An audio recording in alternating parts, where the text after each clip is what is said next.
Em nome de Jesus. Amém, amém. Era 1519 em Leipzig, na Alemanha, né? E 2 séculos antes de Johann Sebastian Bach chegar em Leipzig e fazer trazer, né, para a humanidade uma das obras mais incríveis, né, uma das pessoas mais talentosas, os maiores compositores de todos os tempos. Então, 200 anos antes de Johann Sebastian Bach chegar a Leipzig, às vezes as pessoas falam que eu ensino muitos hinos, mas Johann Sebastian Bach, ele compunha um culto todas as semanas. Ou seja, na igreja de Leipzig, cada culto ele compunha durante a semana, e todas as semanas era uma obra nova. Nunca cantava algo que já tinha cantado, mas não é porque ele aprendia, é porque Johann Sebastian Bach compunha uma obra nova todas as semanas. E ele tem uma obra clássica gigantesca, não é? No final de cada partitura colocava lá o Soli Deo Gloria, e junto com Mozart, talvez os 2 maiores compositores. Mas exatamente 200 anos antes, em Leipzig, Lutero estava lá, não é? E ele estava lá 2 séculos antes de Bach. Lógico que Bach era um produto, um resultado disso. E Lutero era um monge católico, uma personalidade poderosa, uma figura poderosa também, um professor capaz da palavra de Deus. E nós sabemos que ele colocou suas 95 teses na porta da igreja de Wittenberg, e as 95 teses desafiavam, eram questões que ele achava que precisavam ser abordadas na igreja. Ele viu 95 coisas na igreja que precisavam ser abordadas como erros da igreja, importantes naqueles dias. E como resultado disso, 2 anos depois, foi em 1517, 2 anos depois, ele foi chamado para um conselho em Leipzig. E ele ainda não havia se tornado realmente um cristão evangélico, porque ainda estava naquele processo, da reforma acontecendo, mas Deus estava mostrando a ele todos os erros do sistema romano e atraindo ele para o verdadeiro evangelho. E ele foi convocado então pela igreja católica, pela igreja romana, para ir lá em Leipzig, e ganhou um salvo-conduto, e ele foi forçado a sentar-se em uma espécie de tribunal e responder por suas heresias, entre aspas, que a igreja determinou. Ele negou a penitência, negou o purgatório, ele negou as indulgências, que haviam alguma maneira de comprar o caminho do perdão. Ele havia negado totalmente a salvação pelas obras, proclamado a salvação soberana de Deus, a justificação pela fé. Mas o pior crime foi ele ter afirmado o sola scriptura, e disse que a única autoridade eram as escrituras. E esse foi considerado o pior crime de Lutero. Isso é um crime enorme hoje ainda, né? Não só na igreja católica, mas na igreja evangélica também. As pessoas dizem só a escritura, mas aí depois elas dizem, não, mas Deus também fala de outras formas. E aí o só se foi, não é? Ainda continua sendo meio assim. E à luz disso, ele foi convocado para Leipzig para enfrentar um homem chamado Johann Eck, que nasceu em 1486, morreu em 1543, e ele era o melhor, não é? Ele era o melhor teólogo da igreja católica, e ele refutou, entre aspas, o que Lutero tinha escrito numa obra chamada Abelise. E ele debateu 3 semanas com Lutero em Leipzig. Então foi um debate célebre, porque era o maior teólogo lá que a igreja pôde mandar, e Lutero. E ele era o principal debatedor da igreja, então, ou seja, a igreja mandou o melhor que tinha para debater com Lutero sobre as escrituras. E a responsabilidade que era expor, denunciar as heresias de Lutero, e particularmente, de maneira principal, o sola scriptura, porque havia outras fontes de revelação sem ser só as escrituras.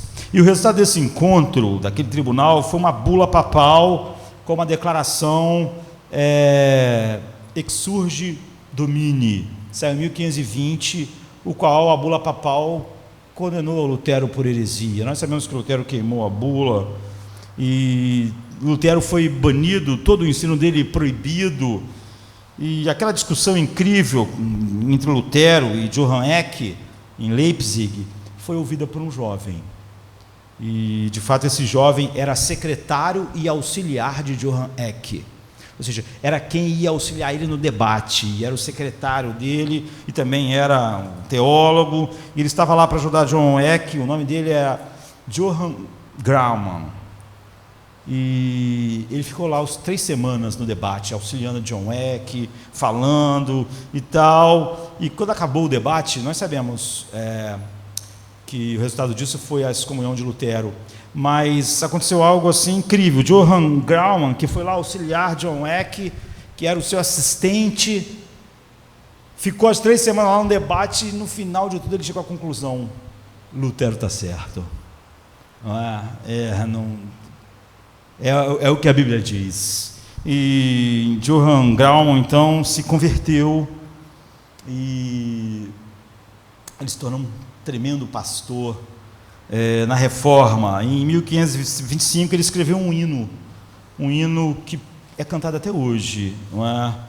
E em 1863 foi traduzido do alemão para o inglês, o que fez ele ficar ainda mais conhecido, e também ganhou arranjos de Johann Sebastian Bach 200 anos depois. E o hino diz assim: minha alma agora louve o seu Criador, minha alma agora louve o seu Criador, que tudo dentro de mim louve o nome dele, que fez de você um participante pleno de misericórdias, mais do que você ousaria reivindicar. Tão alto quanto o céu está acima de nós, do amanhecer ao fim do dia, até agora e desde toda a eternidade, ele nos amou. Ele nos limpa de nossos pecados. Louvai-o sempre reinando, todos vocês que ouvem a sua palavra, nossa vida e todos os que ele sustenta. Minha alma louve ao Senhor. Então, quando ele ouviu Lutero debatendo durante aquelas 3 semanas, o que aconteceu foi que ele, que estava lá também participando do debate como auxiliar de quem a Igreja Católica tinha mandado, ele se converteu e compôs esse hino. Em 1680, um outro homem chamado Joachim Nander, nasceu em 1650, morreu em 1680, só viveu 30 anos, viveu pouquinho, se tornou também um grande pastor reformado, e ele vivia uma vida totalmente profana, e ele decidiu um dia ir à igreja com os amigos. Ele tinha aí 18, 19 anos, só para debochar do pastor, do culto, com vários amigos, mas ele sentou lá e ouviu a mensagem, e enquanto ele estava ouvindo a mensagem, ele se converteu, e ele finalmente se tornou pastor assistente do mesmo pastor que ele tinha ido zombar naquela mesma igreja pelo resto da sua vida, o que não foi muito, já que ele morreu com 30 anos só, e ele passou a ser responsável, depois que ele se tornou pastor auxiliar, para pregar 3 vezes por semana, incluindo aos domingos, sempre às 5 horas da manhã. E eu acho que ele morreu com 30 anos um pouco por causa disso, porque pregar 3 vezes na semana e 5 horas da manhã, não é? Mas, enfim, ele cumpriu isso aí, morreu com 30 anos de idade, e ele fez um hino, e o hino diz assim: louvado seja o Senhor Todo-Poderoso, o Rei da criação, ó minha alma louve-o, pois ele é a tua esperança e salvação. Todos os que ouvem, agora se aproximem do seu trono, juntem-se a mim em alegre adoração. Em 1719, um dos autores de hinos mais famosos de todos os tempos, chamado Isaac Watts, tem vários hinos que nós conhecemos compostos por ele. Ele é considerado o pai do hino inglês, já que ele compôs 750 hinos, vários muito famosos. Há um hino dele famoso que diz: ó, louve ao Senhor minha alma, suas misericórdias tem em mente, não esqueça de todos os seus benefícios, que é para ti tão eterno em amor inabalável. Louve o Senhor minha alma, sua graça seu amor proclame, que tudo que está dentro em mim se junte para louvar seu santo nome.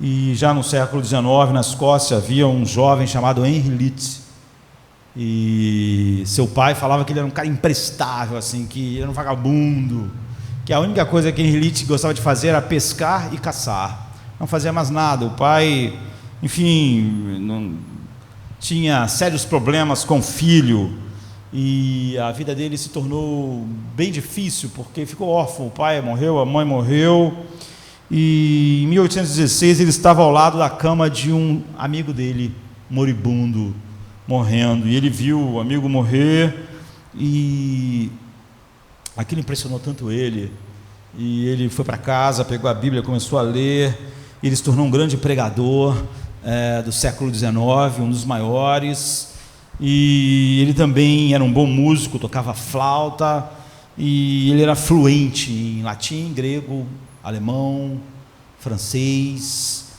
além do inglês, que era a língua que ele falava, e ele se tornou um grande poeta britânico e compositor de hinos, e ele durante muitos anos ele foi definhando com tuberculose, numa época em que não havia nenhum tratamento, e ele escreveu um hino famoso, ele escreveu um monte de hinos, mas um dos hinos mais famosos que ele escreveu diz assim: louve minha alma o Rei do céu, aos seus pés o seu tributo traga, resgatado, curado, restaurado, perdoado, quem o ama, o seu louvor sempre cantará. Louve pela sua graça e favor, mesmo em tempos de angústia, louve com alegria sempre, ele é lento para repreender e rápido para abençoar. Louve, ó minha alma, ele é glorioso em sua fidelidade. Esse hino se tornou tão popular na Inglaterra, tão famoso, que praticamente depois dele, todas as coroações dos reis da Inglaterra, esse hino é cantado. Então, por que todos esses escritos, esses hinos foram mencionados? É porque todos eles, e eu podia continuar mencionando outros, foram compostos baseados no Salmo 103. Talvez o salmo em que mais hinos tenham sido compostos. Próximo a ele, só o Salmo 23. Então o Salmo 103 é um louvor puro do começo ao fim. E é um louvor eterno. Não é? E é um louvor saturado do Evangelho. E ele é cheio de verdades do Evangelho, talvez o salmo com mais verdades do Evangelho. De fato, eu acho seguro a gente dizer que o Salmo 113 é uma antecipação no Antigo Testamento do livro aos Romanos. E o Salmo 113 então é pura adoração. Por isso que há tantos hinos famosos de tantas pessoas assim, lá dos dias de Lutero até agora, baseado nele, porque ele tem ele é pura adoração, e ele tem um foco fixo em uma pessoa, Yahvé. Deus só é chamado nesse salmo de Yahvé, ou seja, esse é o único nome de Deus usado em todo o salmo, e nós sabemos que é traduzido em muitas Bíblias, aí está em Senhor, em letra maiúscula, mas a Yahvé é o tetragrama, né? É a palavra impronunciável, que só tem vogais, e é o nome indescritível de Deus, que é Eu Sou. Então o hino é focado, o Salmo 103, em adorar Deus, não com nenhum título que associe Deus a alguma coisa, mas pelo próprio nome de Deus. Eu sou, quer dizer, o eterno, eu sou o que sou eternamente. Então a adoração é basicamente composta de recitação e lembrança da magnificência e magnifica a realidade das bênçãos da salvação que fluem da soberania de Deus. E quando eu digo que esse salmo é puro louvor, eu quero dizer no sentido que você pode dizer assim, todos os salmos são louvor, é verdade, mas esse salmo ele tem esse lugar especial porque não há menção nele de nenhuma circunstância histórica em torno desse salmo. Então, muitos salmos, quando você começa a ler o salmo, vem dizendo assim, quando Davi fez isso, quando aconteceu aquilo, quando algo aconteceu. Então você vai ver que Davi estava enfrentando uma grande aflição, ou era um momento de celebração por alguma coisa específica que tinha acontecido, mas esse salmo não. Esse salmo não está ligado a nenhum determinado evento, não há menção de nenhuma circunstância histórica com respeito a ele. Isso é muito apropriado, porque na verdade ele é um salmo que ele é o salmo entre os salmos, ele é um salmo universalmente aplicado, ele é para todos os momentos, para todos os dias, para todas as horas, não importa o que aconteceu, não é? Se é a hora alegre ou se é a hora que aconteceu algo trágico, ele é um salmo para todo o tempo. Para o cristão é o foco de sua vida. Para um crente, esse salmo é o norte verdadeiro, assim. É para onde a vida toda deve apontar, não importa como tenha sido o dia especificamente. Então não há menção de inimigos, não há menção de problemas, não há menção de ameaças, não há menção de nada assim que os meus inimigos estão contra mim, ou então as ameaças se foram. Não há nada disso. Não há nenhum pedido, não há nenhuma queixa, não há nenhuma petição. Então você vê, ele é diferente dos outros.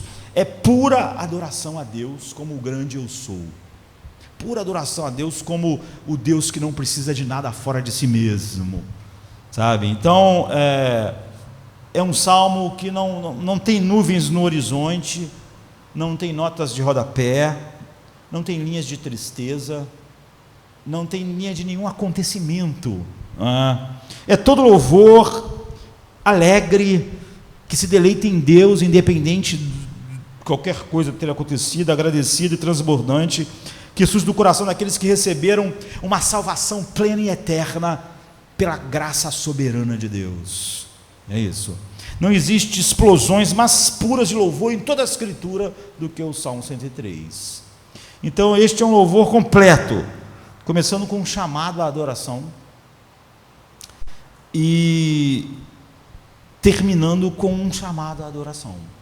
Ou seja, ele termina da mesma maneira que ele começa e termina com um chamado muito pessoal à adoração. A primeira linha é: louve o Senhor, ó minha alma louve ao Senhor.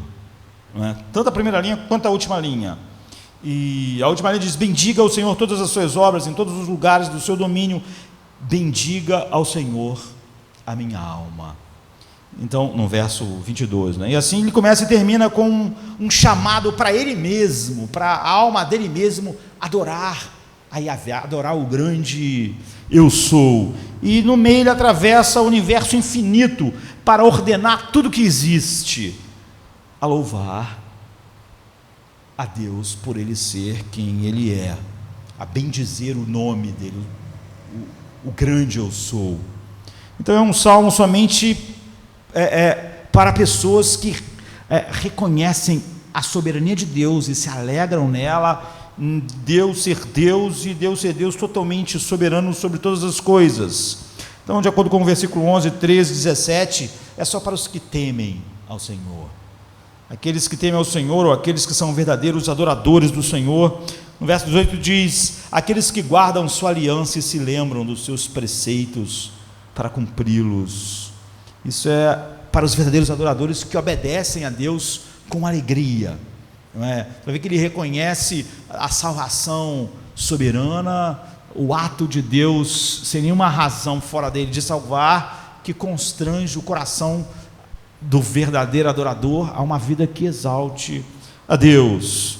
Então está estabelecido na lista dos salmos como o primeiro salmo dos 4 últimos salmos do livro 4, porque na verdade o livro de Salmos são 5 livros, não é? Aqui na Bíblia colocaram tudo junto, mas existem 5 livros do Salmo. Este Salmo 103 faz parte dos 4 salmos que fecham o livro 4 dos Salmos, e todos esses 4 últimos livros do livro 4 dos Salmos é uma chamada à adoração. Então o Salmo 103 começa: bendiga a minha alma ao Senhor. O 103 começa assim, o 104 diz: louve o Senhor, ó minha alma, ó Senhor meu Deus, tu és exaltado.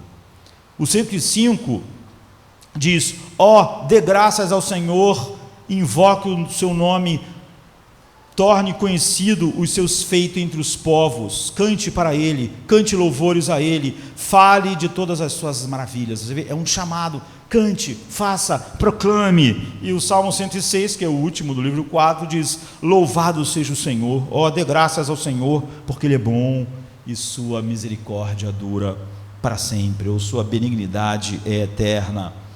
E no final, isso é o início, no final do Salmo 106 diz: bendito seja o Senhor Deus de Israel, de eternidade em eternidade, diga a todo o povo, amém, louvai ao Senhor. É assim, com esses 4 chamados à adoração que o livro 4 termina, e você descobre que ao começar o livro 5, a primeira linha do livro 5 dos Salmos, do Salmo que vem a seguir, que é o 107, começa assim: ó, dê graças ao Senhor, porque ele é bom, porque sua benignidade dura para sempre. É como se o louvor, no final do livro 4, ainda estivesse ecoando no primeiro verso do livro 5 dos Salmos. Portanto, essa é uma seção dos Salmos que são carregadas de louvor.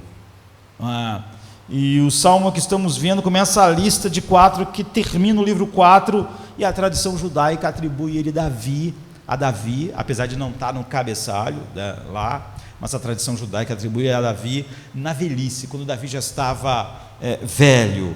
E eu diria assim, tão apropriado, porque eu diria que a velhice é o melhor momento para louvar o Senhor se você viveu para glorificá-lo no mundo, porque você tem a experiência mais longa e rica do poder sustentador de Deus, da graça de Deus, como ela realmente é suficiente. Quanto mais velho, mais sua vida deve ser constantemente um ato de louvor, um ato de adoração. Se você andou com o Senhor por décadas e décadas, se você mergulhou na palavra de Deus por décadas, se você fez isso e chega até a velhice, uma vida longa, muito íntima, muito pessoal, real, de experiências com o poder do Evangelho, não só com uma crença na mente, mas o poder do Evangelho no coração, as bênçãos da providência de Deus, ordenando todas as coisas na sua vida, toda essa música, tudo isso vira música realmente no seu coração, é oferecido a Deus. E apesar de eu não ser ainda muito velho, eu posso dizer que eu tenho décadas experimentando isso. A velhice é própria, então, assim, de você ter acumulado muito, muito do que a graça de Deus faz na sua vida. E novamente, Yahvé é o único nome divino que aparece no Salmo, e esse a gente sabe é o seu próprio nome, não é um nome descritivo, como Elohim. Há nomes que dizem que Deus é o Criador, entende? Mas esse é o único nome divino, ele não é um nome descritivo, ele é o eu sou, é o nome que Deus revelou, o seu nome, como o meu nome é Josemar. Então esse salmo é de adoração ao eu sou, ao autoexistente, ao reconhecimento de que Deus não recebe nada de fora dele, ele não necessita de nada que venha de fora dele. Como Jesus falou, o Pai tem a vida em si mesmo, ou seja, Deus só flui, ele não pode receber nada, tudo veio dele, quem primeiro deu a ele, diz o apóstolo Paulo. É o reconhecimento de Deus assim, tudo que Deus faz, ele tem que fazer porque ele quer, não há nada que alguém possa ter feito para que ele tenha que responder. Então é o Deus verdadeiro, aquele que existe eternamente, que nunca teve um começo, que nunca tem um fim, ele está sozinho. É louvar a Deus, o Salmo 103, como a realidade absoluta. Só ele é a realidade absoluta. Todas as outras coisas que você chama de realidade, ele que criou. Só ele existe eternamente, por isso que ele é o eu sou, por isso que ele se revelou assim. Todas as outras coisas existem porque ele quis. Todas as coisas um dia existiam só na sua mente, mas ele não, ele sempre existiu.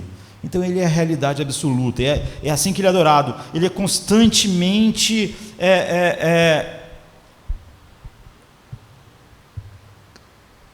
flui todas as coisas, e não flui nada em sentido oposto. Ele é constante, imutável, independente, soberano.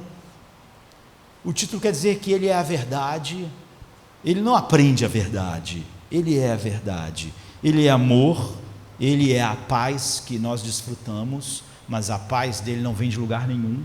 A nossa paz é Cristo, Cristo é a nossa paz. A paz de Deus é Ele mesmo. Ele é a vida, Ele é a beleza, Ele é a perfeição, Ele é a santidade, Ele é a alegria, Ele é a nossa alegria, mas a alegria que nós temos, se estamos em Cristo, é aquilo que Jesus diz, para que eles desfrutem da alegria e da glória que eu tenho contigo antes que o mundo existisse. Então, Ele é tudo. Então, somente Ele é digno de adoração e nada mais. É por isso que todo o plano de salvação de Deus é para que ninguém se glorie perante Ele, porque só Ele é a realidade absoluta. Este é o Senhor, e Ele também na verdade é a descrição de Deus, né, da Trindade, Pai, Filho e Espírito Santo. Agora, esse salmo então é um chamado à adoração a Deus como o eu sou, como essa realidade, por nenhuma situação, mas pelo que Ele é. Por isso que é a adoração pura, como eu falei, e é dividido em 3 partes. A primeira chamada é uma chamada interna, versículo 1 ao 5, e vamos olhar para isso assim, um pouco rapidamente. Você vê que de versículo 1 a 5 diz assim: bendize a minha alma ao Senhor, e tudo que há em mim bendiga o seu santo nome. Bendize a minha alma ao Senhor. Como eu disse, sempre que está a palavra Senhor é Yahvé, né? É porque em português traduz Adonai por Senhor, Yahvé por Senhor, então a gente está perdendo essas distinções. Bendize a minha alma ao Senhor, e tudo que há em mim bendiga o seu santo nome. Bendize a minha alma ao Senhor, e não te esqueças de nenhum dos seus benefícios. É Ele quem perdoa todas as tuas iniquidades e sara todas as tuas enfermidades, quem redime a tua vida da perdição e te coroa de benignidade e misericórdia, quem enche a tua boca de bens, de sorte que a tua mocidade se renova como a águia. Então você vê que começa com um comando para a própria alma,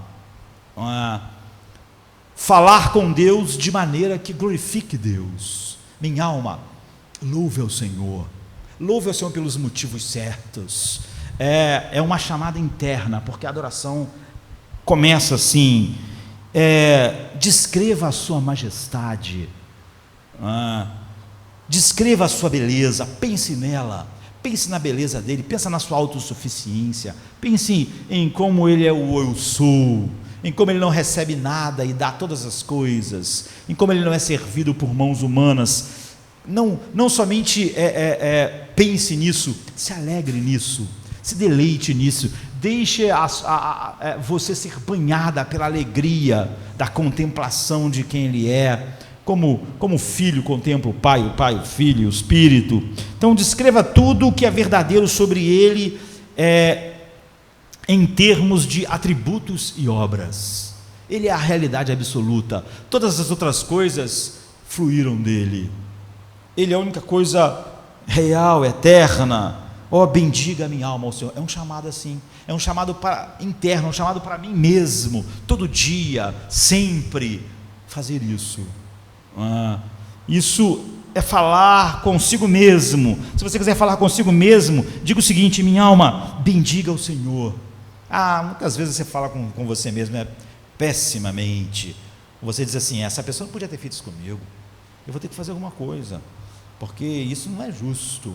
Então você fala com a sua alma coisas que poluem a sua alma, deixa a sua alma diferente de um santuário para Deus. O Salmo está dizendo o seguinte: fale para a sua alma sobre Deus. Quando você quiser falar alguma coisa para a sua alma, fale sobre Ele, fale sobre o grande eu sou, sabe? Comece a falar sobre os seus atributos. É aí que a adoração começa internamente. É o clamor na alma, e é o clamor tão alto quanto o maior conhecimento que você pode ter. desse Deus. E como essas verdades são totalmente convincentes e lindas para você, principalmente a santidade de Deus. Só Deus é santo, né? Ele é separado, não é só que ele é moralmente perfeito, mas ele é separado. Ele é separado da sua criação. Só ele é Deus, todo o resto é criação. Então há algo em comum entre uma barata e um arcanjo. Deus criou os dois, mas todos nós, criaturas, temos algo em comum assim. Mas Deus não, Ele está sozinho, Ele é Deus. E se você não conhece muito a respeito de Deus, é uma voz muito pequena para louvá-lo. Por que nós temos que conhecer mais profundamente sobre Deus? Para adorá-lo de maneira mais correta. É por isso que sempre que as pessoas falam a respeito de culto, muitas pessoas, para parecer espirituais, falam assim: não, nós temos que ter mensagens longas, louvor pequeno. Essas pessoas não estão entendendo direito por que nós fomos criados. Somos criados para louvar a Deus. O sermão só existe para encher nossas almas de verdades que são incendiadas em adoração, em afeições a Deus, senão é inútil.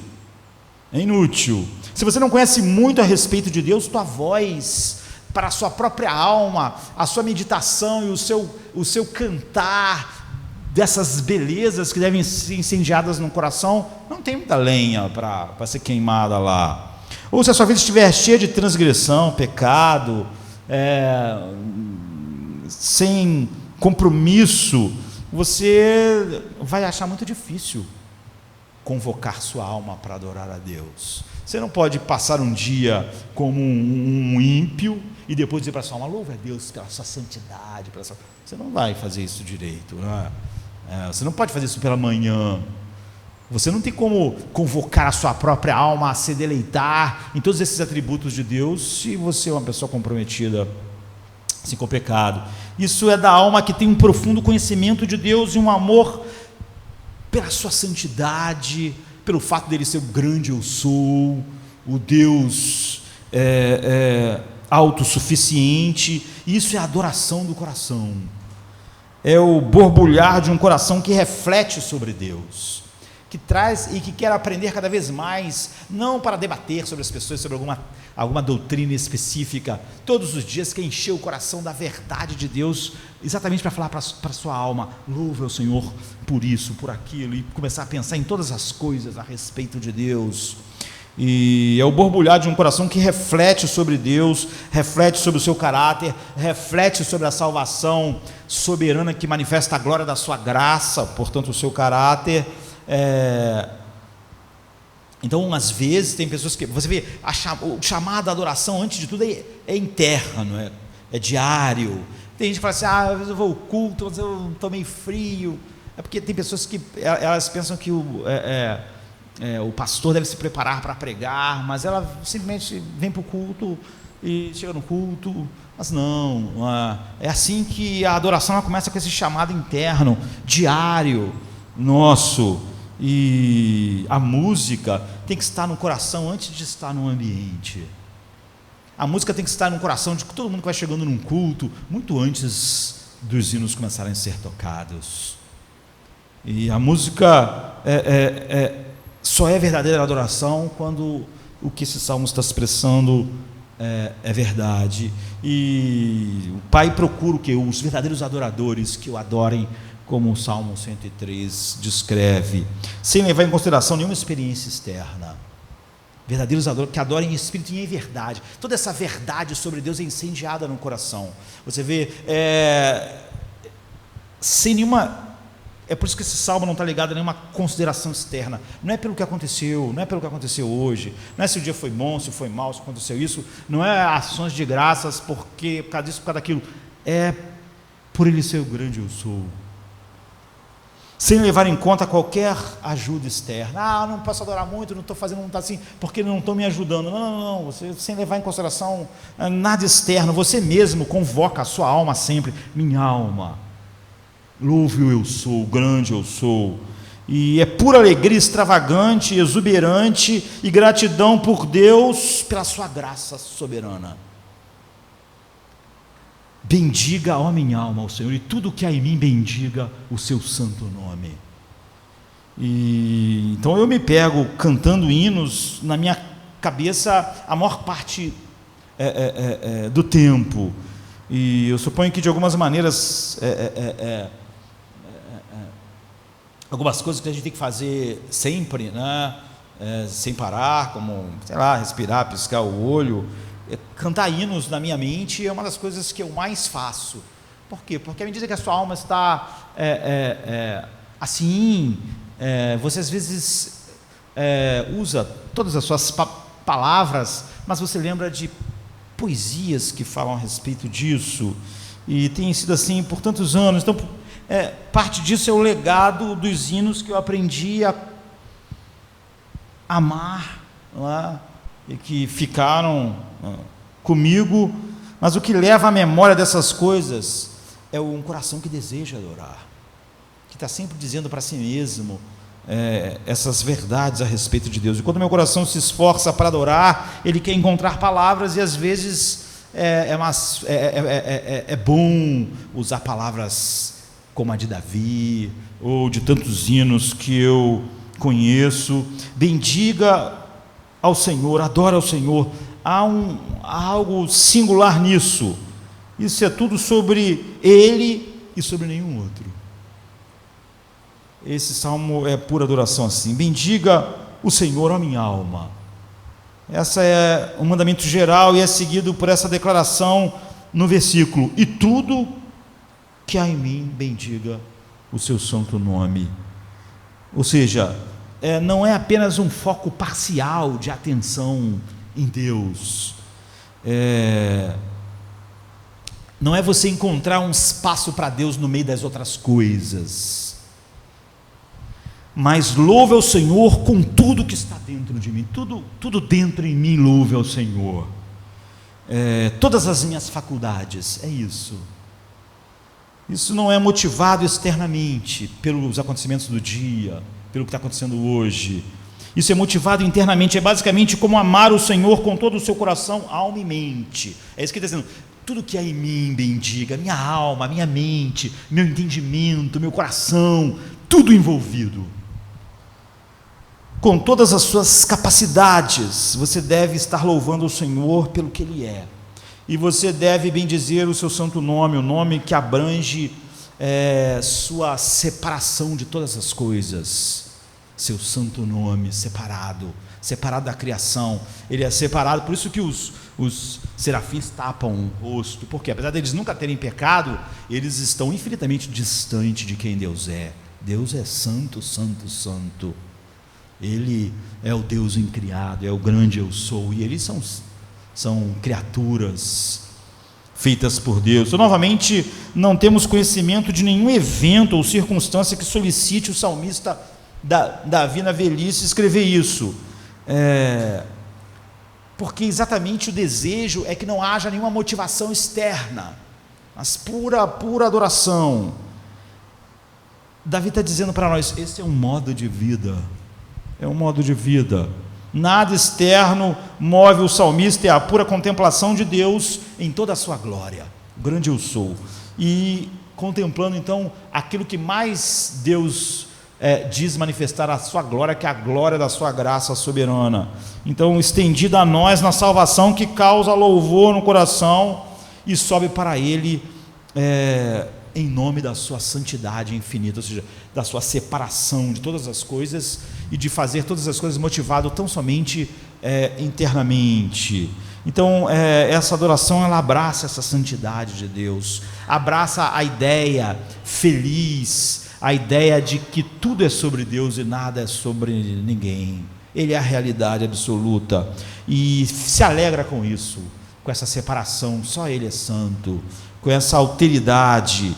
É o coração irrompendo em gratidão pela salvação de um Deus que não precisa de nada, que simplesmente transbordou sobre nós, abrindo os nossos olhos para ver assim. É assim que nós devemos viver nossas vidas, e fica muito específico no versículo 2, onde diz: bendiga o Senhor, ó minha alma, e não te esqueça de nenhum dos seus benefícios. Alguns traduziram a palavra hebraica por todas as suas suficiências, mas na verdade todos os seus benefícios melhor. Então, esse é o mandamento para que nossas almas você traga a sua própria alma todos os benefícios de Deus, todos os benefícios, ou seja, catalogar a graça de Deus, que Ele dá sendo o eu sou, sem ser obrigado a dar, toda misericórdia, todo ato, toda provisão, toda proteção, toda bondade, toda expressão de amor, toda providência. Lembre de todos os seus benefícios, mas esse lembrar bíblico, eu já disse isso aqui falando sobre outro salmo, não é lembrar como as pessoas estão pensando assim, muitas vezes, lembrar que Deus é bom, isso não é lembrar de verdade. O lembrar bíblico é o lembrar que traz sentimentos à tona. Por exemplo, lembrar, se eu lembrar uma coisa que não afeta as minhas afeições, eu não estou lembrando biblicamente. Lembrar é assim, alguém fez algo mal a mim, traiu-me, fez um mal muito grande, anos atrás, eu estou na rua, vejo aquela pessoa, quando eu vejo aquela pessoa, eu sinto tudo de novo. Pô, que pessoa desprezível, que pessoa falsa. Você sente de novo, você está lembrando. Você está, porque lembrar não é simplesmente trazer à mente, porque isso qualquer um pode fazer. Você vê, trazer algo à mente, Deus é bom, não estou sentindo nada com isso. Paulo dizendo assim, o amor de Cristo nos constrange. Você vê, quando ele lembra, quando ele traz à sua mente o amor de Cristo, a cruz, ele sente o seu coração constrangido, ele está lembrando. Agora, quando você diz assim, eu lembro todo dia do Calvário, isso não faz nenhuma diferença para você não está lembrando. Lembrar é isso, lembrar é trazer de volta, e todos nós conhecemos isso por experiência, porque quando a gente vê alguém, por exemplo, que eu estava usando como exemplo, que nos fez alguma coisa, você às vezes não vê aquela pessoa, até tinha esquecido dela, mas quando você vê, você lembra de tudo que aconteceu, lembra do que foi feito, que foi dito, e se sente mal, às vezes atravessa a rua para não dar de cara, então de fato você lembrou, não devia lembrar, é nisso que a Bíblia diz que você devia ter esquecido, não é esquecer o fato, aquele fato não devia estar mais ligado àqueles sentimentos que continuaram lá, não é? Então, você vê, é isso que é lembrar. Então não se esqueça dos seus benefícios. Isso é tão crítico que no 8º capítulo de Deuteronômio, quando o Senhor está avisando ao povo de Israel que vai entrar na terra, ele diz assim, pois o Senhor, o seu Deus, os está levando a uma boa terra, cheia de riachos e tanques de água, de fontes que jorram nos vales, terra de trigo, cevada e videira, e figueiras e romanzeiras, azeite de oliva e mel, terra onde não faltará pão e onde não terão falta de nada, terra onde as rochas têm ferro e onde você poderá escavar cobre nas colinas. Depois que tiverem comido até ficarem satisfeitos, louve ao Senhor, o seu Deus, pela boa terra que lhe deu. Tenham cuidado de não se esquecer do Senhor, do seu Deus, deixando de obedecer os seus mandamentos e as suas ordenanças e os seus decretos que hoje lhe ordena. Não aconteça que depois de terem comido e ficarem satisfeitos, de terem construído boas casas e nelas morado, de aumentarem os seus rebanhos e sua prata e seu ouro, ou seja, ficarem bem de vida e todos os seus bens, o seu coração fique orgulhoso e vocês se esqueçam do Senhor, do seu Deus que os tirou do Egito, da terra da escravidão. Ele os conduziu pelo imenso e pavoroso deserto, por aquela terra seca e sem água, de serpentes e escorpiões venenosas. Ele tirou água da rocha para vocês e os sustentou no deserto com maná que os seus antepassados não conheciam, para humilhá-los e prová-los, a fim de que tudo fosse bem com vocês. Não digam, pois, em seus corações, a minha capacidade e a minha força, a força das minhas mãos ajuntaram para mim toda essa riqueza. Mas lembre-se do Senhor, do seu Deus, pois é Ele que lhes dá a capacidade de produzir os bens que vocês possuem, confirmando a aliança que jurou aos seus antepassados, conforme hoje se vê. Mas se vocês se esquecerem do Senhor, do seu Deus, e seguirem outros deuses, prestando-lhes culto e curvando-se diante deles, asseguro-lhes hoje que vocês serão destruídos, por não obedecerem ao Senhor, ao seu Deus. Você vê, o aviso é: não se esqueça do Senhor, não se esqueça dos seus benefícios, não se esqueça de tudo que Ele faz. Ele está dizendo o seguinte: quando vocês chegarem na terra, tudo que está lá eu estou dando a vocês, mas quando vocês tiverem casas maravilhosas, ouro, prata, que vocês tiraram da terra, e vocês nunca digam que foi a capacidade de vocês que deu isso a vocês. Isso é tão comum. Quantas vezes você diz assim, as pessoas falam, Deus, tudo que eu tenho, Deus que me deu. Mas daqui a pouco a pessoa diz assim, não, mas eu tenho isso porque eu trabalhei muito. Não foi assim. Graças a mim. Aquele cara lá não tem porque provavelmente não trabalhou como eu. É óbvio que isso não é verdade. Não é verdade que aquilo que alguém tem é proporcional ao que ele trabalhou. Senão os escravos teriam muita coisa, eles trabalharam pra caramba, muito mais do que você trabalha. E eles não tinham nada. O problema, Deus está dizendo, é que vocês, quando estavam no deserto, vocês viram que eu tirei a água da pedra, eu que dava água a vocês. Mas aí na terra que está cheia de rio, vocês vão achar que vocês é que conseguiram a água. Mas eu que estou dando. Lá no deserto, eu dava o pão, caía do céu. Agora, eu estou dando uma terra fértil para vocês plantarem, estou dando capacidade de trabalho, mas vocês vão achar que vocês é que produziram o pão. Mas fui eu que dei. Eu sustentei vocês no deserto, eu sustentei vocês aí. Vocês vão achar que lá eu protegi vocês, mas agora que vocês construíram a casa de vocês, que vocês ganharam o dinheiro de vocês, mas eu que dei. Se vocês fizerem isso, vocês terão esquecido totalmente que eu dou a capacidade para vocês ter tudo que vocês têm. E eu não devo isso a vocês. E não foi a capacidade de vocês que adquiriu os seus bens. Eu dei os bens de vocês, tanto quanto tirei a água. Ou seja, bendiga o Senhor com o coração grato e não pegue nada na sua vida e diga que aquilo foi algo que é a sua conquista. Isso vem das mãos de Deus, é isso. E é sobre isso que o salmista está dizendo. E nós já fomos, se isso é verdade, né? Nós pense no dia de hoje, nós estamos atrasados na adoração no dia de hoje. Nós podemos saber que chegamos no final do dia, se a gente faz uma catalogação de tudo que Deus fez por nós só hoje, a nossa adoração está atrasada, não é, queridos? Estamos atrasados, muito atrasados, não é? Quanto nós já fomos perdoados hoje? Quanto Deus já fez hoje desde que o dia amanheceu? Quanto do ar dele Ele fez você respirar? Quanto nele você se moveu, existiu? Quanto nele você recebeu perdão? Quanto perdão? Só os pecados de hoje te condenariam para sempre, sabe? Nós já fomos iluminados, encorajados e abençoados hoje, e até agora provavelmente não dissemos nada a Deus sequer que se aproxime do tamanho dos benefícios que Ele derramou. Não deixamos de fazer isso, porque não temos tempo. Óbvio que não. Quando você não ora, quando você não adora, quando você não diz à sua alma essas coisas, é um problema do coração, não é um problema de tempo. Todo mundo hoje teve 24 horas, é o que todo mundo tem, é o que Davi tinha, é o que Paulo tinha, que todos os seres humanos têm.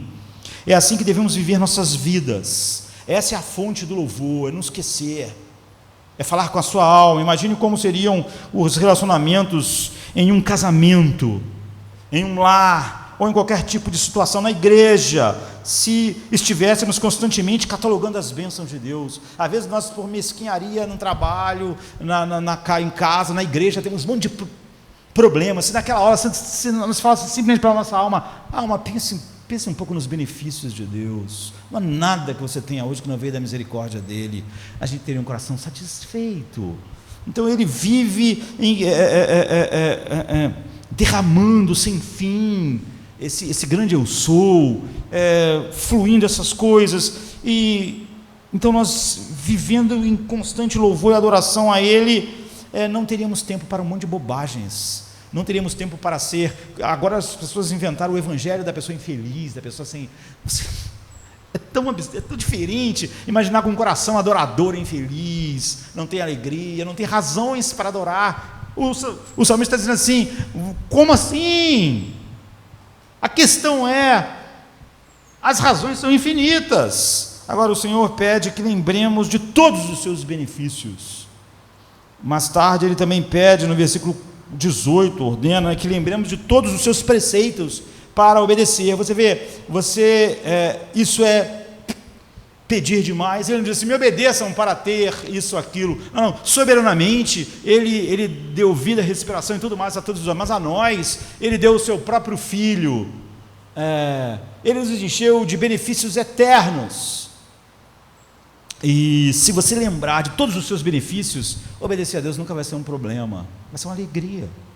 Paulo diz então: o amor de Cristo nos constrange, um morreu por todo, logo todos morreram, para que aqueles que vivam, não vivam mais para si mesmos. Ele está falando sobre obediência e santificação como uma coisa alegre, feliz, de um coração cheio de amor. Isso é pedir muito? Lógico que não. Por isso que João diz: seus mandamentos não são pesados para nós. Ele esqueceu os nossos pecados, mesmo os de hoje, e é Ele que diz: e não lembro mais dos seus pecados. Por sua vez, nós podemos lembrar dos seus benefícios? Não podemos. Se as nossas ofensas, que cada uma delas individualmente merecia o inferno, Ele está dizendo: eu não lembro delas. Nós não devíamos então lembrar dos benefícios dEle? Se Ele é capaz de soberanamente nos colocar em Cristo e se esquecer de todas as ofensas, na verdade pior, punir seu próprio Filho, nós não podemos lembrar de todos os seus benefícios. Os benefícios de Deus vêm sem parar para nós e vão continuar fluindo sem parar por toda a eternidade. Nós não vamos poder dar nada em troca jamais. Ninguém jamais será capaz de lembrar de todos eles. Então nenhum de nós chega ao ponto de adorar a Deus da maneira que Ele é digno. Nunca. É por isso que a mesma adoração dos querubins, eles estão se tapando. Ele é digno de mais do que eles podem dar, porque os benefícios são infinitos. A adoração devia ser proporcional, mas nunca vai ser. Ele nos dá uma lista, o salmista, só para você pensar um pouco, só para mim pensar um pouco. Aqui tem os benefícios, por exemplo, 3, é Ele quem perdoa todas as nossas iniquidades. Só isso não era motivo para alguém que diz que realmente que Deus em Cristo perdoa todas as suas iniquidades, ser feliz para sempre, alegre para sempre? Como assim um cristão pode não ter razão de ter alegria ou não ser alegre, só se isso não é verdade? Como eu disse, lembrar é a lembrança que traz o sentimento acompanhado dela. Se eu posso me imaginar no inferno agora e livre em Cristo, como é que eu posso não ter alegria e paz nisso? Só se isso não é verdade para mim. Essa é uma afirmação impressionante. Quem perdoa todas as suas iniquidades. Isaías 43 diz que que ele esquece e nunca se lembra, que esse é o primeiro benefício dos dons de Deus ao pecador, que ele ele dá o dom do arrependimento, né? E é o primeiro passo do verdadeiro adorador. Isso é a salvação, essa é a porta para toda a casa do tesouro da graça soberana, assim para ali que a graça nos leva. Esse é o começo, essa é a primeira declaração do Evangelho. O Evangelho é a boa notícia de que Deus perdoou todas as minhas iniquidades, e isso já é suficiente para minha alegria para todo sempre, não para 70 anos no mundo. Essa coisa de que um cristão tem alegria, tem desespero, horror, não consegue ver a luz, que é isso? Ele não tirou do império das trevas e levou para o reino do Filho do seu amor. Então o Evangelho é a boa notícia de que Deus perdoa todas as nossas iniquidades. Essa é a boa notícia. Isso é suficiente para o coração de quem foi perdoado de verdade. Está cheio de alegria para sempre, está quase sem acreditar. Essa é a boa notícia do Evangelho. Quando os anjos disseram novas de grande alegria, é essa. Nasceu aquele que vai salvar você dos seus pecados. Não se trata de uma vida feliz, a boa notícia do Evangelho, uma vida assim que tudo dá certo. Não se trata, não é sobre propósito que você alcança, não se trata de consertar sua vida para que você possa se sentir realizado ao máximo, não se trata de dar o que você deseja ou os seus sonhos. As boas novas são sobre o perdão do pecado pelo qual você escapa da ira infinita e do inferno e entra no deleite de desfrutar Deus. É aqui que está a razão do reino de Deus ser justiça, alegria e paz no Espírito Santo. Então aqui é que começa o nosso agradecimento. Eu estou perdoado. Isso começa a encher você de alegria. Você começa a pensar nessa realidade. Ele é quem perdoa todas as tuas iniquidades. Eu estou perdoado. Mais uma vez hoje eu estou perdoado. Eu fui perdoado, eu continuarei perdoado, e para sempre eu sou perdoado. Nunca mais a culpa do meu pecado vai ser colocada sobre mim. É ser saturado com isso. O salmista está dizendo: continue catalogando o perdão de Deus. Ele é quem perdoa todas as iniquidades. Os seus pecados de hoje, o que? 9 de dezembro hoje? Ou 8? De janeiro, né? É 8 ou 9? 9. Então, só os pecados de hoje você estaria no inferno para sempre. O salmista está dizendo: conte, ele perdoa todas as suas iniquidades. Ele cura todas as tuas enfermidades. Algumas pessoas disseram que isso significava doenças físicas, mas é totalmente possível, porque é uma afirmação paralela. Ele é quem perdoa todas as suas iniquidades e quem sara as tuas enfermidades, todas as tuas enfermidades. E ele realmente perdoa todas as nossas iniquidades, não algumas. Ele perdoa todas, ou então nós estaremos perdidos. As duas palavras em hebraico são as mesmas, todas. Ele não pode estar falando sobre nada físico, já que até sermos glorificados, nossos corpos, como de todos os outros, toda a criação geme, está indo em direção à morte. Ele é quem perdoa todas as tuas iniquidades e que sara todas as tuas enfermidades. É a mesma palavra em hebraico, ele está falando sobre a mesma coisa. Na verdade, ele não está falando sobre doenças físicas, ele está se referindo a Isaías 1, por exemplo, que diz assim, no versículo 5 e 6: toda a cabeça está enferma e todo o coração fraco, desde a planta do pé até a cabeça não há nele coisa sã, senão feridas podres e inchaços e chagas podres, não exprimidas, não ligadas, nem nenhuma delas amolecida com óleo. É disso que ele está falando, da planta da cabeça ao pé. Todo homem é feridas podres, cheias de pus, chagas. E Isaías vai dizer: Deus nos cura disso. Ele está falando sobre o estado da alma do homem. E você então, a Bíblia está dizendo, você é como um leproso e não tratado.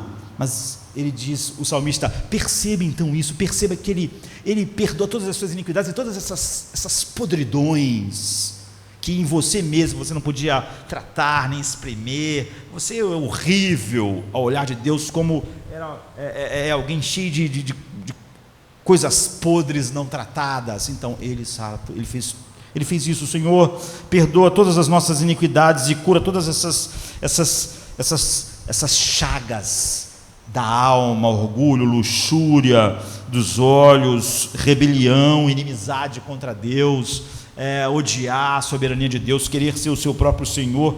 Essas são as coisas que Ele cura. Ou seja, Ele não só nos perdoa, Ele trata lá no interior do que o pecado realmente é, nos dando um novo coração e fazendo fluir através da habitação do seu Espírito aquelas afeições, aqueles frutos. E no versículo 4 ele diz: quem redime tua vida da morte, ou em outra versão, quem redime a tua vida da perdição e te coroa de benignidade e de misericórdia. Ele está falando sobre sua salvação, sua redenção, mas conectada à sua redenção está a sua ressurreição. Ou seja, ele está dizendo o seguinte: ele acabou com as suas iniquidades, ele está tratando todas as chagas que havia em você, mas não vai parar nunca. Ele vai acabar dando a você um corpo compatível com o que ele está fazendo. Vai acabar, na verdade o salmista está falando sobre a corrente de ouro, assim, os que Dante chamou, os que Dante conheceu, predestinou, chamou, justificou e glorificou. Ele está falando sobre tudo. Você se levantará da sepultura para ser glorificado. Eu pertenço a Deus que me levantará da sepultura, como diz o salmista. O Salmo 49:15 diz: Deus redimirá a minha alma do poder do Sheol ou do túmulo. Ele vai me glorificar. É isso. Benefícios surpreendentes: perdão dos pecados, cura de todas as doenças espirituais, amor à escuridão, todas as feridas do pecado, chagas podres do pecado, e por fim, glorificação. Enquanto esperamos por isso, a glorificação, o versículo 4 diz: louve ao Senhor que te coroa de benignidade e compaixão. É como uma espécie de coroação. Você vê, Ele nos coroa com bondade. E o que é isso? A palavra que é usada aqui, na verdade, que foi traduzida é chesed, significa amor comprometido, é o amor da aliança, é o amor que Deus tem só por aqueles que Ele deu ao seu Filho, que Ele está aliançado. Esse é o tipo de amor que ele não tem interrupções, ele é expresso em determinados atos da vontade de Deus, pelos quais Ele mantém sua promessa àqueles que Ele amou em Cristo. na eternidade. Shesed, Deus é o amor da aliança, é o amor eterno. Ele é um Deus que perdoa, Ele faz aliança com aqueles que Ele colocou em Cristo, que agora foram chamados e depositam nele a sua confiança, porque receberam gratuitamente esse novo coração, e o que o Salmo está dizendo é que Ele nunca quebrará essa aliança. Então nós devemos, nossa alma deve bendizer a Ele, pensando nessas coisas, por seu amor comprometido, seu amor sem interrupção, seu amor da aliança e sua compaixão que é ligada ao amor da aliança. O amor da aliança descreve o relacionamento, e a compaixão descreve a ação do relacionamento em direção a nós, e o lado emocional do favor de Deus, que o amor de Deus não é só que Ele faz coisas, é que realmente ao nos colocar em Cristo, Ele tem prazer em nós, Ele se deleita em nós. Deus não é apenas nos ama com um amor comprometido, mas com um amor, Ele nos ama emocionalmente, é isso, com afeições que Ele tem pelo seu Filho, que agora é derramada sobre nós. Ele nos ama para que esse amor é suficiente para que Ele desça e faça qualquer coisa por causa desse amor, mesmo se colocar no nosso lugar debaixo da sua própria ira. E o amor comprometido da aliança é a promessa de um amor sem interrupção para sempre, e o fruto desse amor são os atos de compaixão de Deus. O verso 15 diz: Ele também satisfaz seus anos com coisas boas. Então a vida santificada e abençoada é a vida satisfeita. Ele te satisfaz, Ele satisfaz a tua alma, igual Jesus diz: vinde a mim e vocês vão encontrar descanso para as vossas almas. Então o Salmo está dizendo, pense, Ele satisfaz as nossas almas. Se você está andando com o Senhor, se você foi salvo, você caminha de uma maneira que Deus lhe mostra eternamente tanta Shesed, né? Tanto amor da aliança transbordando em atos de compaixão sem fim, que Ele literalmente nos afoga em uma constante enxurrada de amor que enche nossa alma de gozo e alegria. Como resultado, o verso 5 diz: sua juventude é renovada como a águia. Ele está dizendo o seguinte: você nunca se cansa, você nunca está sem amor, sem alegria, sem força. Foi dito em 2 Samuel, capítulo 1, sobre Saul e Jonatas, que eles eram mais rápidos que as águias e mais ferozes que leões, porque Jonatas e Davi são descritos como os dois maiores guerreiros na Bíblia, junto com Davi, não é? Nós sabemos fatos assim feitos por Jonatas no campo de batalha que são incríveis. Então a Bíblia diz isso, que tanto Jonatas quanto Saul eram rápidos como a águia num campo de batalha, e eles eram ferozes como leões. Esse é o tipo de imagem de uma vida vigorosa, forte e poderosa. A Bíblia diz: todos aqueles que louvam a Deus assim, que veem Ele como o grande eu sou e que bendizem ao Senhor assim, nessa adoração verdadeira, são assim, são como Jonatas e Saul no campo de batalha. Não falta força, não falta vigor. Nós precisamos agradecer a Ele pelo perdão das nossas iniquidades, por curar todas as nossas doenças espirituais, por nos redimir, por nos ressuscitar da sepultura e nos glorificar, por coroar nossa vida com o amor da aliança comprometido, por esse amor derramar atos de compaixão diariamente sobre nós, e tudo de bom que derrama vida e vigor em nossos corações, numa alegria e deleite espiritual nele. É como Isaías descreve: voaremos com asas como águias, corremos e não ficaremos cansados, caminharemos e não desmaiaremos. Por quê? Porque esperamos em Deus. E é isso que significa ser abençoado por Deus. É isso que Davi está dizendo, que é o que a alma que sabe que é abençoada por Deus responde. Portanto, o primeiro chamado para adoração é interno.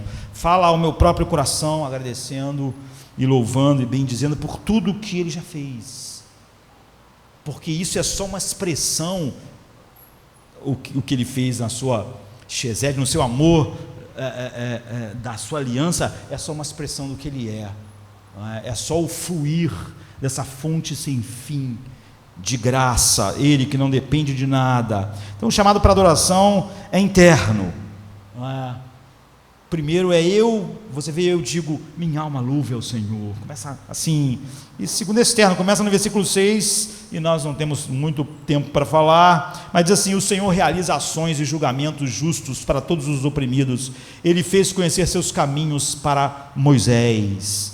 Ele está falando a respeito do Pentateuco, como Deus revelou todo o seu plano de salvar, de redimir, de mandar um Messias. E ele começou isso como? Com Moisés. Quando ele está falando Moisés, está falando sobre Gênesis, Êxodo, Levítico, está falando sobre o Pentateuco. Então eles foram dados aos filhos de Israel. Deus revelou o seu plano redentor, o seu propósito redentor. E desde o início de Gênesis, através de todo o Antigo Testamento, nós fomos conhecendo cada vez mais o plano eterno de Deus. Ele vai se desenvolvendo, e o Senhor está sempre trabalhando com retidão total, Ele está sempre trabalhando de maneiras perfeitas e justas, o Salmo diz, e isso virou o quê? Virou um mistério na mente do povo de Deus em Israel. Por quê? Porque Deus era totalmente justo e dizia que perdoaria todas as iniquidades, mas como Ele ia fazer isso? Como é que Ele seria totalmente justo e usaria da sua misericórdia? As duas coisas pareciam impossíveis na mente deles, dos crentes do Antigo Testamento. Eles não podiam entender, eles não podiam entender completamente. Eles sabiam: nós vamos crer no que Ele vai fazer. Ele vai fazer algo de alguma maneira incrível, que Ele vai perdoar todas as nossas iniquidades e não vai haver nenhuma culpa sobre nós, e ainda Ele vai ser totalmente justo. Como é possível isso? Nós não sabemos como é possível, mas Ele vai fazer. Nós sabemos como Ele fez isso na cruz. Eles tinham que ficar com esse mistério, crer nele, se alegrar nele, e esse era o enigma do Antigo Testamento. Como Deus pode fornecer compaixão e misericórdia total e ser totalmente justo? Eles não podiam saber, e isso é resolvido. Por exemplo, Isaías 53 diz que Ele pode nos dar misericórdia, graça e perdão, porque Ele iria derramar o castigo que nos traz a paz estava sobre Ele. Mas eles mesmo Isaías e eles não podiam entender isso tão plenamente. Então o verso 7 diz: Ele fez notório os seus caminhos a Moisés, os seus feitos aos filhos de Israel. Ele começou a mostrar o seu plano eterno, porque Ele quis, não é? Porque Ele escolheu. Então o versículo 8, ele nos dá motivos para bendizer o Senhor. Ele diz assim: misericordioso e piedoso é o Senhor, longânimo e grande em benignidade, não repreenderá perpetuamente, nem para sempre conservará a sua ira. Então nós sabemos disso. Eles estão espalhados, essas verdades, no Antigo Testamento, elas vão crescendo, e eu posso pensar em Êxodo 33, 34, Lamentações capítulo 3, Salmo 145, o Senhor compassivo, gracioso, lento para se irar, abundante em amor, e todas esses nuances da sua salvação. Então no verso 9 ele diz: não repreenderá perpetuamente, nem para sempre conservará a sua ira. Como é possível? Eles não sabiam, mas ele diz: vamos adorá-lo por isso. Ele não vai, nossos pecados merecem a sua ira, mas Ele não vai colocar a sua ira sobre nós para todo sempre, e isso significa que Ele não encontrará perpetuamente falha em nós. Essas são as boas notícias. Eles podiam se alegrar no Evangelho que eles não conseguiam entender também. Embora Ele seja perfeitamente justo e todos os seus julgamentos estejam corretos, Ele vai fornecer uma maneira de se tornar o nosso amigo, de ter paz conosco, de nos fazer aquilo que Ele prometeu. Então no verso 10 ele diz: Ele não nos tratou de acordo com os nossos pecados. Os homens dizem o seguinte: isso não é suficiente para a nossa alegria? Deus não nos tratou como nossos pecados hoje, no dia de hoje, nem vai nos tratar de acordo com nossos pecados amanhã, nem nunca. Mas todos aqueles que não estão em Cristo, Ele vai tratar segundo os seus pecados. Então esse é um motivo de sobra para louvar ao Senhor. Bendiga a minha alma ao Senhor. Ele não nos tratou de acordo com nossos pecados, nem nos recompensou de acordo com nossas iniquidades, porque se Ele fizesse isso, hoje você estaria no inferno, eu estaria no inferno, todos nós estaríamos no inferno se Deus nos tratasse conforme as nossas iniquidades. E agora, como cristãos que pertencem ao Senhor, ainda temos pecado, ou seja, nós pecamos hoje, E se ele nos tratasse só hoje de acordo com isso, nós estaríamos no inferno. Mas você vê, é sobre isso que ele está dizendo, nossos pecados são muitos, mas os julgamentos de Deus sobre nós já foram feitos. Nossos pecados são pecados, sua disciplina é leve. Mesmo com o Pai, Ele nos disciplina, mas vamos combinar, o salmista está dizendo, a disciplina de Deus é muito leve perto das nossas rebeldias. Somos fracos, mas Ele não nos esmagou. Ele apenas nos fere, mas depois Ele mesmo nos cura.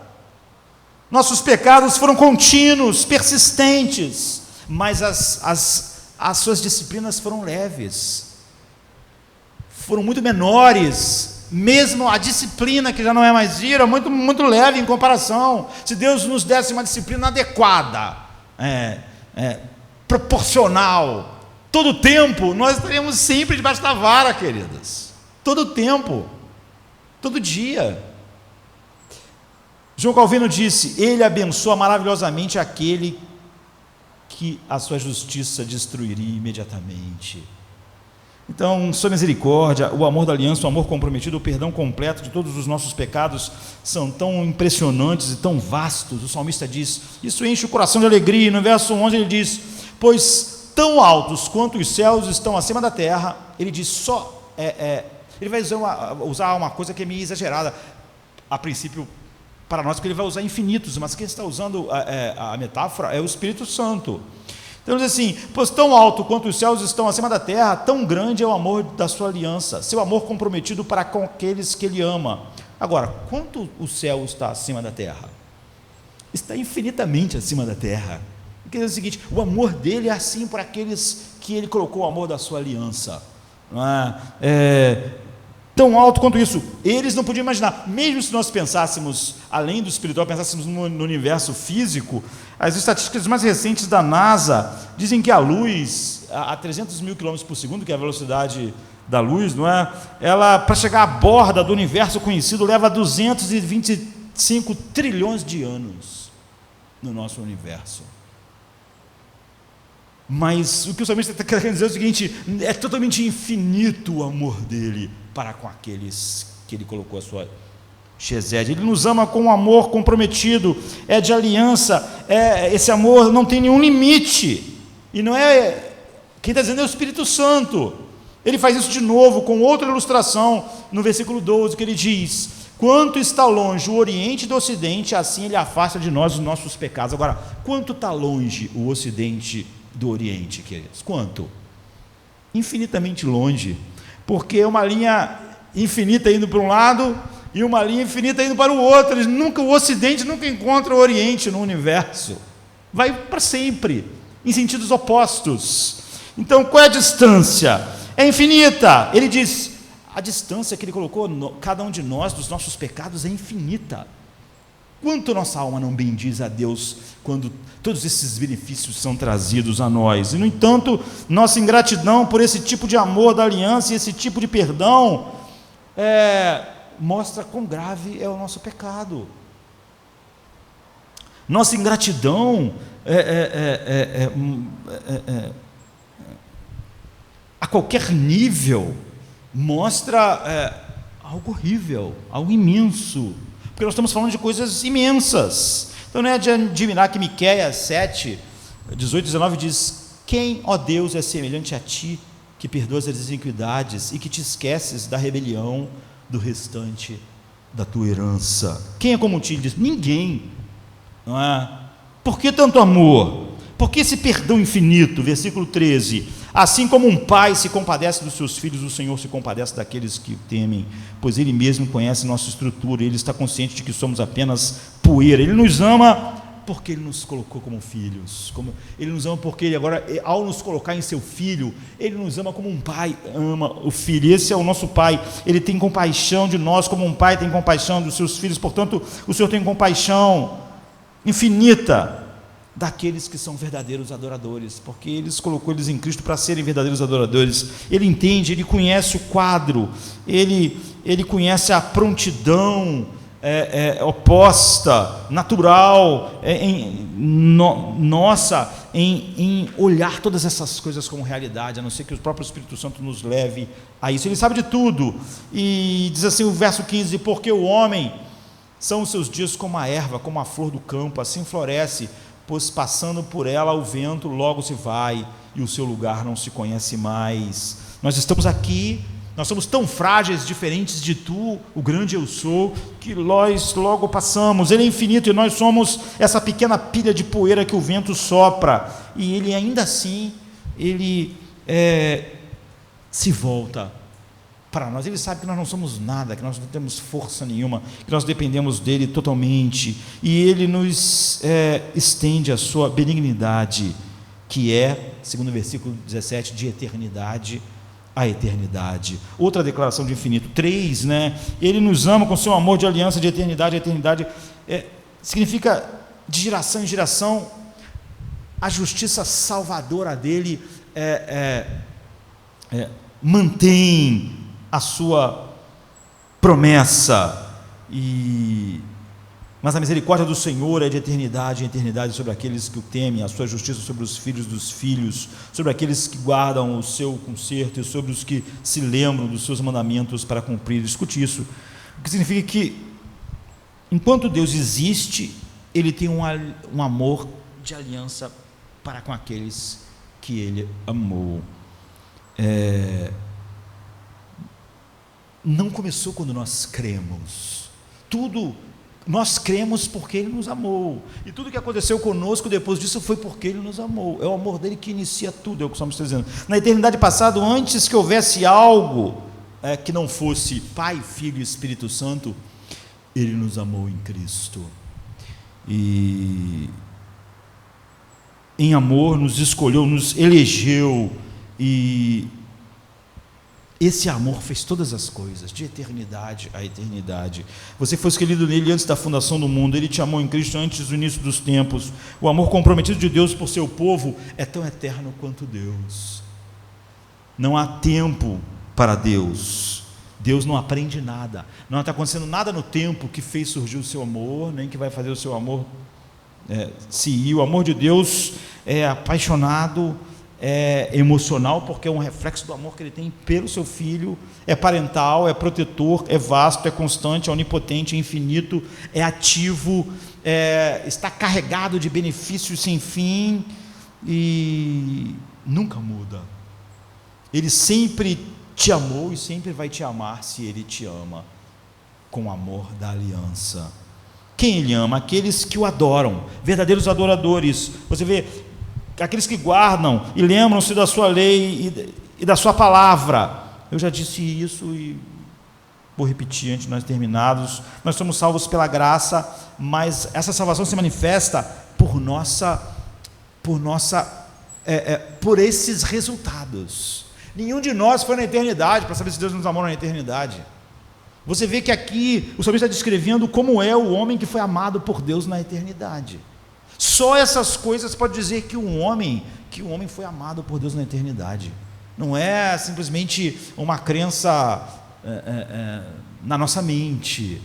Não é? Jamais podemos esperar voltar à eternidade para ver se Deus nos amou lá na eternidade. Jamais podemos buscar essas perfeições gloriosas no nosso futuro. Nós vamos morrer daqui a um tempo. Mas podemos e devemos louvar e adorar incessantemente, bem dizer que Deus nos amou eternamente, porque esse amor eterno de Deus, que nunca começou e nunca vai terminar, está aqui agora produzindo essas realidades, porque Ele nos amou para fazer de nós verdadeiros adoradores. Agora ouça honestamente, nada mais claramente demonstra nosso pecado remanescente do que por um tempo esquecer isso. Então há uma chamada final para louvar, uma chamada interna, uma chamada externa e uma chamada universal. É assim que o Salmo está se dirigindo. No versículo 19 diz assim: o Senhor estabeleceu o seu trono nos céus e sua soberania domina sobre todos. É o grande eu sou. Então há um rei muito maior do que Davi, muito maior do que qualquer outro rei. Há um rei acima de todas as coisas, que está dirigindo a história exatamente como Ele quer, para chegar ao fim em que todos aqueles em qual Ele colocou o seu amor, Ele manifeste para sempre tudo que Ele é em seu Filho. Então Ele diz: louvem ao Senhor seus anjos. Ele começou com uma adoração interna, aí foi externamente tudo que Deus fez por aqueles que Ele chamou, e agora Ele se expande para todo o universo. Bendiga ao Senhor seus anjos poderosos em força, que cumprem a sua palavra, obedecendo a sua palavra. Outra vez, bendizer ao Senhor os anjos seus magníficos em poder, que cumpris as suas ordens, obedecendo a voz da sua palavra. Bendizer ao Senhor todos os seus exércitos, vós ministros seus, que executais toda a sua vontade. Então 4 coisas são ditas sobre os anjos. Eles são de Deus, são anjos eleitos, né? São fortes, são obedientes e servem a Ele, e eles estão sempre adorando desde que foram criados. Suas vozes nunca ficaram silenciosas, eles sempre fizeram o que o Salmo está dizendo, lembraram dos seus benefícios, cantaram os seus louvores, se deleitaram nele e obedecem a Ele. Então no versículo 21, ele alcança além dos anjos, além do ser pessoal, e diz: bendiga ao Senhor todos os seus exércitos. Aqui ele está se referindo a Deuteronômio 4,19, que diz que todas as hostes do céu são o exército de Deus, a lua, a estrela, o sol, parece, ele literalmente está chamando todo o universo a adorar. É um eco do Salmo 148, onde ele diz: louvai ao Senhor desde os céus, louvai-o nas alturas, louvai todos os seus anjos, louvai todos os seus exércitos, louvai o sol, a lua, louvai todas as estrelas luzentes, louvai os céus dos céus e as águas que estão sobre os céus, que louvem o nome do Senhor, pois mandou e logo foram criados, e os confirmou para sempre, e lhes deu uma lei que não ultrapassarão. Louvai ao Senhor toda a terra, vós baleias e todos os abismos, fogo e saraiva, neve, vapores e vento tempestuoso que executa a sua vontade, montes e todos os outeiros, árvores frutíferas e todos os cedros, as feras selvagens, né? E todos os gados e répteis e aves voadoras, reis da terra, todos os povos, príncipes e todos os juízes da terra, rapazes e moças, velhos e crianças, que louvem o nome do Senhor, pois só o seu nome é exaltado e sua glória está sobre a terra e o céu. Ele também exalta o seu poder. Enfim, é um chamado final para que a criação manifeste quem Ele é. Você vê, foi um crescente incrível. Começou com uma coisa bem interna. Minha alma, pense em seus benefícios, pense no grande eu sou, bendize a Deus. Ela começa internamente e ela começa a ver o que Deus fez externamente para cumprir isso na vida de todo o seu povo, com o seu amor da aliança, e aí ela se expande para o universo, e assim é um culto. E bendize ao Senhor todas as suas obras, em todos os lugares do seu domínio. É como Ele chega no final, tudo vai ter que mostrar a glória do grande eu sou. E como Ele acaba? Ele acaba de novo internamente e pessoalmente. Ele acaba, depois de dizer isso, Ele diz: bendiga a minha alma ao Senhor. É assim que Ele acaba. Ou seja, Ele está dizendo o seguinte: eu, pensando em Deus, chamei o universo inteiro para adorar, então que comece comigo, que eu seja o primeiro a realmente bendizer ao Senhor, não esquecer dos seus benefícios, me deleitar nele.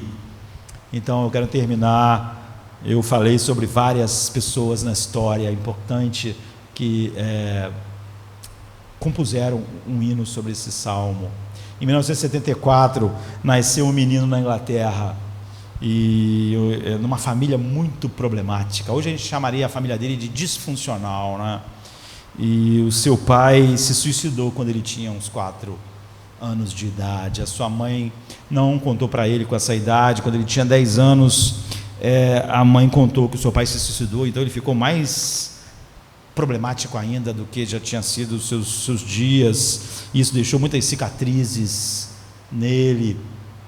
E a mãe casou de novo, e o padrasto dele era um cara muito violento, e o padrasto dele acabou preso na cadeia pelas violências que ele fez em casa com a mãe dele, com ele. E a vida foi muito difícil para aquele menino. E quando ele era jovem, já com todos esses problemas, ele foi ele acabou indo num evento e se converteu, né? Deus mudou a vida dele e ele queria celebrar essa grande salvação. E ele também fez um hino no Salmo 103, como aqueles grandes hinos que eu mencionei. Comecei lá com o auxiliar de quem debateu com Lutero, não é? E ele fez um hino, esse jovem, depois que se tornou adulto, sobre o Salmo 103, pensando exatamente nessa realidade. Ele botou o nome do hino de 10.000 razões, é o Matt Redman, não é? E é baseado no Salmo 103. Então você vê, 500 anos depois, de 1525, por todos esses 500 anos, os homens que são regenerados de fato têm oferecido a Deus um louvor assim, que é melhor descrito no Salmo 103 do que qualquer outro lugar, e por isso talvez seja o salmo que mais hinos foram compostos. E o Matt Redman, ele também quis, depois de ver a sua infância e juventude tão destruída por tudo que a vida foi e a grande salvação de Deus, ele também quis fazer um hino no Salmo 103, esse puro louvor, totalmente voltado para quem Deus é, pelos seus atos baseados no seu amor da aliança, e por nenhuma razão externa a não ser Deus. É a verdadeira adoração que conduz diariamente o coração dos homens regenerados. E eu queria então encerrar o culto com esse hino que nós cantamos. Come to me, you